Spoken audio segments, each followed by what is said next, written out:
Satnam Singh बहराव senior किसान leader Jagjit Singh डੱਲੇਵਾਲ प्रधान भारतीय किसान यूनियन एकता सिद्धपुर ने कहा कि सरकार नाल मीटिंग करन तो बाद ਅਸੀਂ मंथन करांगे ਅਤੇ अगली रणनीति बारे सोचा जाएगा। तो सभी पत्रकार भाइयों को राम राम, सत श्री अकाल, वाहिगुरू जी का खालसा, वाहिगुरू जी की फतेह। तुसी साडी आवाज़ नूं जिस तरीके दे नाल खुद अपने ते तशद्दुदां झलदे होए, अपने ते गोले बरसदे वेख के पिछे नहीं हटे ते सारिਆਂ ने इस मोर्चे नूं सिखरां ते पहुंचाउण दा यतन किया। इसलिए सारिਆਂ दा तहे दिलों धन्नवाद करदा।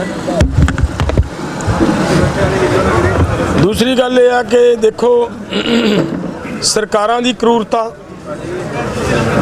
या सरकारां दीयां सोचां कि अपनियां ही मन्नियां जा चुकियां मंगां नूं लागू करवाउण लई लोकां नूं एडे एडे धरने देने पैण, इदों माड़ी हालत होर देश की। क्योंकि ਜਿਹੜੇ देश का प्रधानमंत्री रोज़ ये कहता होवे, वर्ल्ड दे विच जाके होके दिंदा होवे कि इंडिया वर्ल्ड का सबसे बड़ा लोकतंत्र, और जिस लोकतंत्र की बात करने वाले हमारी सरकार, हमारे माननीय प्रधानमंत्री जी, उन्हीं के राज में किसानों के ऊपर इस तरह का तशद्दुद किया जाए जिस तरह का आप 2 दिन से हम देख रहे हैं, क्योंकि पूरी तरह नट बंद इधर पंजाब की ओर भी कर दिया। वैसे तो जिस दिन से मोर्चा शुरू हुआ तशद्दुद की कोई कमी नहीं रही। हरियाणा एकदम बना रखा है जैसे वहाँ पे कर्फ्यू जैसी स्थिति बना रखी है। और यहाँ दर्दनाक बात इसमें से ये आई है निकल कर कि हरियाणा के डीजीपी का बयान आया है। वो ये कह रहा है कि भाई हमने कहीं पे भी बल प्रयोग नहीं किया, हमने कहीं पे भी अथरू गैस नहीं छोड़ा, हमने कहीं पे भी कुछ नहीं किया। लेकिन आप सबके पत्रकारों के माध्यम से पूरे संसार को इस बात का पता चल चुका है कि वहाँ पे बॉर्डरों पे 3 दिन कैसे लोगों को जख्मी किया गया, टारगेट किया गया, सीधी गोलियां चलाई गई। इससे भी आगे मोटार जैसे खतरनाक हथियारों से हमला किया गया किसानों के ऊपर। डीजीपी साहब, ऐसा लगता है कि वो एक ऑफिसर ना होते हुए जैसे बीजेपी के पॉलिटिकल पार्टी के ही हाथ ठोके बनकर बैठ गए हों। अगर उसकी बात में ये निकलती है, वो ये कह रहे हैं, तो ईमानदारी से आपकी सबकी उस दिन की कवरेज के को आधार बनाते हुए डीजीपी साहब को और केंद्र सरकार को, और उससे भी बढ़कर मैं ये कहूँगा कि हमारी सुप्रीम कोर्ट को इसके ऊपर संज्ञान लेना चाहिए कि अगर डीजीपी ये कहता कि हमने वहाँ पे कुछ नहीं किया, तो वहाँ पे किसानों के ऊपर अथरू गैस के गोले किसने छोड़े? वहाँ पे किसानों के ऊपर SLR जैसे हथियार किसने चलाए? 315 बोर जैसे हथियार किसने चलाए? और मोटार जैसे हथियार किसने चलाए? और हम उनके इस बयान का उम्मीद करेंगे कि हमारी माननीय सुप्रीम कोर्ट इसके ऊपर स्वयं संज्ञान लेगी। इनकी उसी दिन से वो जो हुआ, हमारा आज दूसरा भाई इस दुनिया से कल से गया है। जो आदमी थोड़े बहुत अस्थमा के पेशेंट रहते हैं, उनके लिए ये जो डेट एक्सपायर वाले गोले छोड़े गए हैं, उनके लिए अति घातक सिद्ध हो रहे हैं। आदमियों की मृत्यु हो रही है। आज दूसरा किसान को हमने यहाँ पे उनका पार्थिव शरीर हमारे भाई मंजीत सिंह जी का यहाँ लाना था, किसी वजह से वो उनका आज पोस्टमार्टम नहीं हो पाया। तो हम सब उधर से भी चलकर इधर आए कि उस हमारे इस भाई को, हमारे उस शहीद को यहाँ से हमने सभी के साथ सभी को उनके दर्शन करवाते हुए उनकी डेड बॉडी को उनके घर भेजना था अंतिम संस्कार के लिए। लेकिन वो काम हम सब नेता इसीलिए आज यहाँ आए थे, लेकिन वो नहीं हो पाया। मेरा इतना ही कहना है कि देखिए, मोर्चा जो मैंने देखा आकर, आखिरी जो अंत में ट्राली खड़ी है और स्टार्टिंग तक सभी के साथ में घूम घूम कर देखा है कि हमारे किसानों के अंदर किस तरह का हौसला है, किस तरह की हिम्मत है।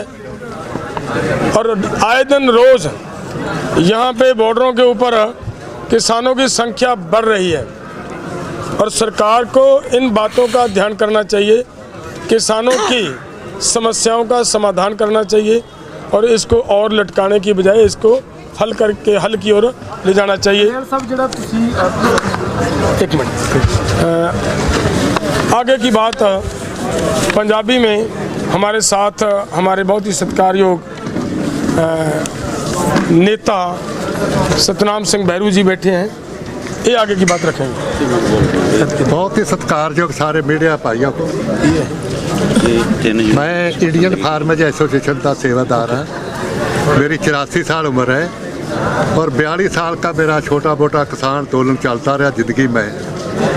ये जो दिल्ली अंदोलन असी किया वो दुनिया का अंदोलन सी, हिंदुस्तान का नहीं सी। और ये अंदोलन भी उस तरह ही उस तर्ज पर जा रहा है।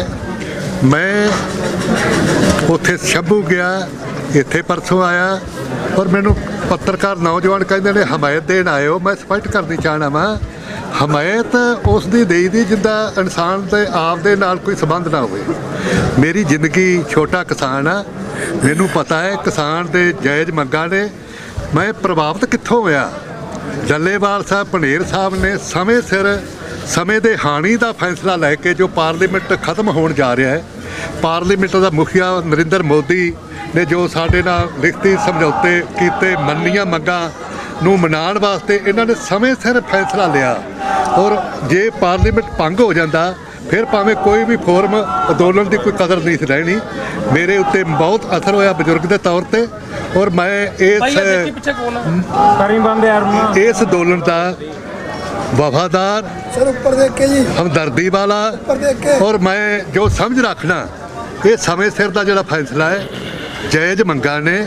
और नरेंद्र मोदी की अगवाई वाली हरियाणा सरकार को मैं खबरदार करना चाहना वा, जो आपने पिछले दिनों तो लैके आज तक पाकिस्तान भारत का बार्डर बना के हरियाणा पंजाब को बना के रखा, इसनूं खत्म करो। वारता जिस तरह शुरू हुई, साढ़े सुलझे हुए लीडर ने, मेरे वड्डे वीर छोटे वीर, ये बोड़े समझते हैं और मैनू विश्वास है ये मोर्चा जित के लोगों दी भावनावां दी कदर करके और बड़ा ध्यान नौजवानों का जज्बात का कदर करके संभाल के इस अंदोलन नूं सिरे तो जिहड़ा समय सिर शुरू किया 13 अपने फरवरी, ये 13 फरवरी का जिहड़ा अंदोलन शुरू किया, मैं इहदी प्रशंसा करदा। जिथे प्रशंसा करदा मैं इस अंदोलन का हिस्सेदार हाँ, वफादार हाँ। मैं कोई हमायत कर नहीं आया, मैं पिंडां विच जावांगा और सरकारां दीयां ਜਿਹੜੀਆਂ ਊਣਤਾਈਆਂ ਪਿੱਛੇ ਰਹੀਆਂ ਉਹ ਸਾਰੀਆਂ ਮੈਂ ਮੀਡੀਆ ਨੂੰ ਸੰਖੇਪ ਦੱਸ ਵੀ ਦਿੱਤੀਆਂ, ਹੋਰ ਦੱਸਾਂਗਾ। ਔਰ ਮੇਰਾ ਇਹਨਾਂ ਲੀਡਰਾਂ ਦੇ ਵਿੱਚ ਰੱਬ ਜਿੱਡਾ ਵਿਸ਼ਵਾਸ ਹੈ, ਇਹ ਕਿਸੇ ਤਰ੍ਹਾਂ ਦਾ ਟਫਲਾ ਨਹੀਂ ਖਾਣਗੇ। ਜੋ ਵਾਅਦੇ ਲੋਕਾਂ ਨਾਲ ਕਰਕੇ ਲਿਆਏ, ਜਾਇਜ਼ ਮੰਗਾਂ ਜਿਹੜੀਆਂ ਸਾਡੀਆਂ ਨੇ, ਮੰਨੀਆਂ ਹੋਈਆਂ ਮੰਗਾਂ ਨੇ, ਉਹਦੇ ਉੱਤੇ ਕੇਂਦਰਿਤ ਕਰਕੇ ਐਮ स्वामीनाथन की बड़ी चर्चा है, बहुत चर्चा। मैं उसका पटिशनर हाँ, मैं वो गल लंबी नहीं करना चाहता, वो तो मीडिया में सारा कुछ आ चुका। मैं फिर आके स्वामीनाथन कौन सी और रिपोर्ट उत्ते कितना काम किया और ये मेरे छोटे वीर ने मेरी बाँह फड़ी उस अंदोलन के विच कोई ना लैन नूं तैयार नहीं सी। और CBI की रेड जो मेरे घर पैंदी है तो उहदी मेरे खमियाजा स्वामीनाथन जो मैं केस लड़िया, जो हल्फनामा मोदी ने मुकरिया, उहदा खमियाजा अज मोदी नूं पिछे कांग्रेस नूं भुगतना पिया, मोदी नूं भुगतना पएगा। मैं संखेप दे विच सारे मीडिया का धन्नवाद करदा हाँ। नौजवान बच्चों नूं अपने जिहड़े अंदोलनकारी बच्चे ने, जिहड़े इन्हां दी पीड़ ते आए ने, मेरी पीड़ ते आए ने, वो शांत रहण, शांत रह के मोर्चा असीं जितना है। जिस तरह बई सरकार हथ कंडे अपनाएगा, ये सुलझे हुए लीडर ने, अनट्रेन लीडर नहीं है, अंदोलनों में निकले हुए लीडर ने। जिस तरह के हालात सरकार केंद्र या हरियाणा सरकार अपनावेगी, उनका मुकाबला अच्छी तरह ਪਿੱਛੇ ਕੀਤਾ ਹੈ, ਆਉਣ ਵਾਲੇ ਦਿਨਾਂ ਵਿੱਚ ਕਰਨਗੇ। ਔਰ ਨੌਜਵਾਨ ਵਰਗ ਨੂੰ ਵਿਸ਼ੇਸ਼ ਕਰਕੇ ਮੈਂ ਅਪੀਲ ਕਰਦਾ, ਸ਼ਾਂਤ ਰਹਿ ਕੇ ਲੀਡਰਾਂ ਵਿੱਚ ਵਿਸ਼ਵਾਸ ਬਣਾ ਕੇ ਰੱਖੋ। ਲੀਡਰ ਤੁਹਾਨੂੰ ਕਿਸੇ ਤਰ੍ਹਾਂ ਦਾ ਧੋਖਾ ਨਹੀਂ ਦੇਣਗੇ। ਇਹ ਲੀਡਰ ਜਿੱਤ ਕੇ ਤੁਹਾਨੂੰ ਇਹਨਾਂ ਬਾਰਡਰਾਂ ਤੋਂ ਜਾਂ ਦਿੱਲੀ ਜਾ ਕੇ ਉੱਥੇ ਜਿੱਤਣਾ ਪਿਆ, ਉੱਥੇ ਵੀ ਜਿੱਤ ਕੇ वापस आउंगे। पत्रकार साथियों, मैं लखविंदर सिंह औलख हरियाणा तो आज हमारे कुनबे में और बढ़ोतरी हुई है। संयुक्त किसान मोर्चा गैर राजनीति के साथ 3 किसान जथेबंदियां, जो एक पंजाब किसान यूनियन बागी और दूसरी साडा देश जिंदाबाद मोर्चा, किसान मजदूर नौजवान एकता मोर्चा पंजाब, और इसके साथ साथ हरियाणा से बिनैन खाप जो बहुत बड़ी खाप है, जींद क्षेत्र में बहुत बड़ा प्रभाव रखती है, वो भी सुबह आई।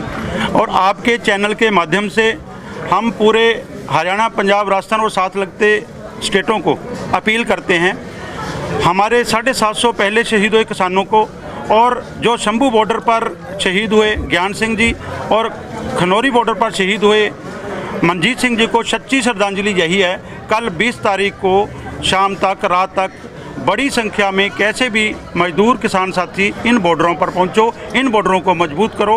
आगे की जो भी रणनीति होगी कल रात को तय करके हमारे जो संयुक्त किसान मोर्चा गैर राजनीतिक और जो किसान मजदूर मोर्चा है, दोनों फोरमों मिलकर करेंगे। उसके लिए तैयार रहना चाहिए, क्योंकि ये जो सरकार है बिल्कुल, मैं हरियाणा से तो हरियाणा की बात बताता हूँ, गांव का गांव से लिंक तोड़ दिया है, इंटरनेट बंद है, बच्चों के पेपर हैं। बिल्कुल आप लोगों को भी बहुत सारी दिक्कतें करनी पड़ती है। आप यहाँ रिकॉर्डिंग करके साइड में जाके भेजते हो, कई बार खबर लेट जाती है, उससे भी जो है मिसकम्युनिकेशन से बहुत भ्रम पैदा हो रहे हैं। तो हम यही अपील करते हैं आपके चैनल के माध्यम से कि हम देश के किसान हैं, अपनी बात को अपने देश के अपने ही प्रधानमंत्री से मानी हुई मांगों को मनवाने के लिए जा रहे हैं। हमारा रास्ता खोलते हैं, हमें दिल्ली भेजें, और नहीं तो हमारी मानी हुई मांगों को लागू करें। तो इसके अलावा हमारा कुछ नहीं है, नहीं तो दिल्ली कूच का जो प्रोग्राम है वो जारी रहेगा।